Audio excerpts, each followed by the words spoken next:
ಇಂಥ ಕುಂಭಕರ್ಣ ವಂಶದವ್ರು ನಾವು ಆಗ್ಬಿಟ್ಟಿದೀವಿ ಅಂದ್ರೆ ಯಾರೋ ಬರ್ತಾರೆ, ಯಾರೋ ಮಾಡ್ತಾರೆ, ಯಾರೋ ಹೋಗ್ತಾರೆ ಅಂತಕ್ಕಂಥ ದಿವ್ಯ ನಿರ್ಲಕ್ಷ್ಯದ ಒಳಗಿದೆ. ಯಾರು ಮಾಡಲ್ಲ. ನಮ್ಮ ಕಣ್ಣಿಂದ ನಾವೇ ನೋಡ್ಬೇಕು.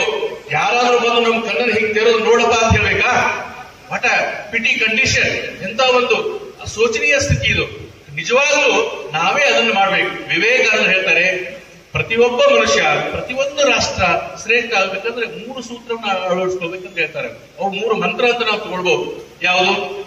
ಪ್ಯೂರಿಟಿ. ವಿವೇಕಾನಂದ ಹೇಳ್ತಾರೆ ಪರಿಶುದ್ಧತೆ, ಪರಿಶುದ್ಧತೆ, ಪರಿಶುದ್ಧತೆ. ಶಾರೀರಿಕವಾಗಿ, ಮಾನಸಿಕವಾಗಿ, ಬೌದ್ಧಿಕವಾಗಿ ಪರಿಶುದ್ಧತೆ ಬಹಳ ಮುಖ್ಯ. ಫೋರ್ಸ್ ಪರಿಶುದ್ಧತೆ ಅಲ್ಲ, ಬೈ ಫೋರ್ಸ್ ಪರಿಶುದ್ಧತೆ ಅಲ್ಲ. ಇವತ್ತು ಅದನ್ನು ಕಾಣ್ತಾ ಇದ್ದೇವೆ. ಅದರಲ್ಲಿ ಯುವ ಮನಸ್ಸುಗಳು ಅತ್ಯಂತ ಪರಿಶುದ್ಧವಾದ ಮನಸ್ಸನ್ನು ಹೊಂದಬೇಕು. ಹಾಗೆ ಮಗುವಿನ ಮನಸ್ಸು ಇರುತ್ತಲ್ಲ, ಹಾಗೆ ನಮ್ಮೆಲ್ಲರ ಮನಸ್ಸು ಇರಬೇಕನ್ನೋದನ್ನ ಕಲ್ಪನೆ ವಿವೇಕಾನಂದ ಕೊಡ್ತಾರೆ. ಪ್ಯೂರಿಟಿ. ಆಮೇಲೆ ಹೇಳ್ತಾರೆ ಪೇಷನ್ಸ್, ಸಹನೆ. ಸಹನೆ ಇವತ್ತು ಅದು ನಮಗೆ ಸ್ವಲ್ಪವೂ ಇಲ್ಲ.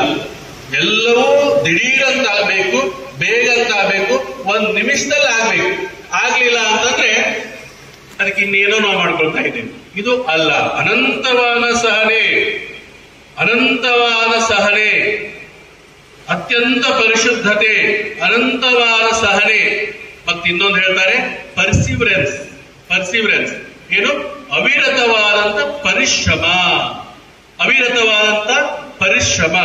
ಇವು 3 ಮನುಷ್ಯನಲ್ಲಿ ಇದ್ರೆ ಆ ಮನುಷ್ಯನನ್ನು ಯಾರೂ ತಡಿಲಿಕ್ಕೆ ಸಾಧ್ಯ ಇಲ್ಲ. ಅಷ್ಟು ಅದ್ಭುತವಾಗಿ ಬೆಳಿತಾನೆ ಅಂತ ಹೇಳ್ತಾ ಇನ್ನೊಂದು ಮಾತನ್ನ ಕೊನೆಗೆ ಸೇರಿಸ್ತಾರೆ. ಅದೇನು? ಅಬೌವ್ ಆಲ್ ಲವ್ ಅನ್ನೋ ಮಾತನ್ನ ಹೇಳ್ತಾರೆ. ಪ್ರೀತಿ. ಇದನ್ನ ನಾವು ಬಹಳ ಅಪಾರ್ಥ ಮಾಡ್ಕೊಂಡು ಬಿಟ್ಟಿದ್ದೇವೆ. ಪ್ರೀತಿ ಅನ್ನೋದನ್ನ ಅದು ವ್ಯಾಮೋಹ, ಅಟ್ರಾಕ್ಷನ್ ಅನ್ನ ನಾವು ಪ್ರೀತಿ ಅಂತ ಕರೀತೀವಿ. ಅಟ್ರಾಕ್ಷನ್ ಬೇರೆ, ಪ್ರೀತಿ ಬೇರೆ. ಪ್ರೀತಿ ಅಂದ್ರೆ ಏನ್ ಗೊತ್ತಾ?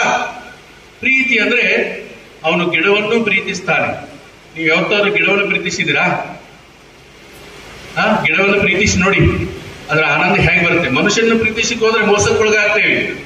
ಮನುಷ್ಯನನ್ನು ಹಚ್ಕೊಂಡ್ರೆ ದುಃಖಕ್ಕೊಳಗಾಗ್ತೇವೆ. ಪ್ರಕೃತಿಯನ್ನು ಹಚ್ಕೊಂಡು ನೋಡಿ ಒಂದು ನಿಮಿಷ. ಭಾರತೀಯ ಮನಸ್ಸುಗಳು ಪ್ರಕೃತಿ ಪ್ರೇಮಿಗಳವರು.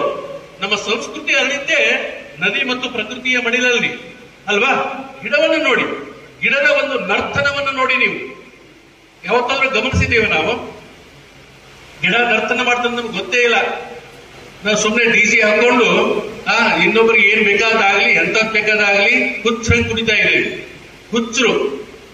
ಹುಚ್ಚರಾಗಿ ಕುಡಿತಾ ಇದ್ದೇವೆ. ಆದ್ರೆ ಪ್ರಕೃತಿ ನಿತ್ಯ ನಿರಂತರ, ಯಾರು ಗಮನಿಸ್ಲಿ, ಯಾರು ನೋಡ್ಲಿ, ಯಾರು ಬಿಡ್ಲಿ, ಅದು ಪ್ರಕೃತಿಯ ಆ ಪರಮಾತ್ಮನ ಸೇವೆಯನ್ನು ಮಾಡ್ತಾ ಇದೆ ಅದ್ಭುತವಾಗಿ. ಯಾವುದು? ವೃಕ್ಷ. ಅದನ್ನ ನೋಡ್ಬೇಕು ನಾವು. ಹಾಗೆ ಪ್ರೀತಿ ಎನ್ನುವುದು ಕೇವಲ ವ್ಯಕ್ತಿ ಅಲ್ಲ, ಇಡೀ ಚರಾಚರ ಶಕ್ತಿಯ ವಸ್ತುಗಳಿಗೆ ಎಲ್ಲವೂ ಕೂಡ ನಾವು ವ್ಯಾಪಿಸ್ಬೇಕು. ಪ್ರತಿಯೊಂದನ್ನು ವ್ಯಾಪಿಸ್ಬೇಕು. ಇಡೀ ಬ್ರಹ್ಮಾಂಡವೇ ಹಾಗೆ ನಮ್ಮ ವಸುದೈವ ಕುಟುಂಬಕ್ಕಂತಕ್ಕಂಥ ತತ್ವವನ್ನು ಕೊಟ್ಟಿದ್ದಾರಲ್ಲ, ಇಡೀ ಜಗತ್ತೇ ನಂದು, ಎಲ್ಲರೂ ನನ್ನವರು ಅಂತಕ್ಕಂಥ ಆ ಪ್ರೇಮ ಇದೆಯಲ್ಲ ನಮ್ಮಲ್ಲಿ ಇರಬೇಕು. ಯಾಕಂದ್ರೆ ಅದರ ಅಧಿಪತಿ ನೀನು, ಅದರ ಕೀಟ ನೀನು, ಅದರ ಅನಂತ ನಿಧಿಯ ನಾಯಕ ನೀನು ಅಂತ ವಿವೇಕಾನಂದ ಹೇಳ್ತಾರೆ. ನಿನ್ನ ಹತ್ರ ಆ ಪ್ರೇಮದ ನಿಧಿ ಹೃದಯದಲ್ಲಿದೆ, ಅದನ್ನ ಹಂಚಲಿಲ್ಲ ಅಂದ್ರೆ ಅದು ಸಿಂಧು ಇದ್ದುದು ಬಿಂದು ಆಗ್ಬಿಡುತ್ತೆ ಅನ್ನೋ ಮಾತನ್ನ ವಿವೇಕಾನಂದ ಹೇಳ್ತಾರೆ. ಆತ್ಮೀಯ ಬಂಧುಗಳೇ, ಅದರಲ್ಲೂ ಯುವ ವಿದ್ಯಾರ್ಥಿಗಳೇ, ನಿಜವಾಗ್ಲೂ ನಾವು ಈ 3 ಸೂತ್ರಗಳನ್ನ, ಯಾವುದು? ಪರಿಶುದ್ಧತೆ, ಪರಿಶುದ್ಧತೆ ಮತ್ತು ಅನಂತವಾದ ಸಹನೆ, ಅನಂತವಾದ ಸಹನೆ, ಅದರ ಜೊತೆಗೆ ಅವಿರತವಾದಂತಹ ಪರಿಶ್ರಮ, ಅದೆಲ್ಲಕ್ಕೂ ಹೆಚ್ಚಾಗಿ ಪ್ರೇಮ. ಸರ್ವರಲ್ಲೂ ಕೂಡ, ಸರ್ವ ವಸ್ತುಗಳಲ್ಲೂ ಕೂಡ, ಇಡೀ ಪ್ರಕೃತಿಯಲ್ಲೂ ಕೂಡ ನಾವು ಪ್ರೇಮವನ್ನು ಇಟ್ಟಿದ್ದೆ ಆದರೆ ನಿಜವಾಗಲೂ ಮಹತ್ತರವಾದದನ್ನು ನಾವು ಕಾಣಲಿಕ್ಕೆ ಸಾಧ್ಯವಾಗುತ್ತೆ. ಆ ದಿಶೆಯಲ್ಲಿ ಈ ಹಸಿರು ಯೋಗ ಮತ್ತು ಈ ವೃಕ್ಷಾರೋಪಣ ಕಾರ್ಯಕ್ರಮ ಒಂದು ಸಾರ್ಥಕವಾದ ಸಂದೇಶವನ್ನ ನಮಗೆಲ್ಲ ನೀಡಿದೆ. ಅದನ್ನ ನಾವು ಅದಕ್ಕೆ ನಮ್ಮನ್ನು ನಾವು ತೊಡಗಿಸ್ಕೊಂಡು ಸಮಾಜವನ್ನ, ನಮ್ಮ ವ್ಯಕ್ತಿತ್ವವನ್ನ ಬಲಿಷ್ಠವನ್ನಾಗಿ ಮಾಡಿಕೊಳ್ಳೋಣ ಅನ್ನೋ ಮಾತನ್ನು ಹೇಳ್ತಾ ಮತ್ತೊಮ್ಮೆ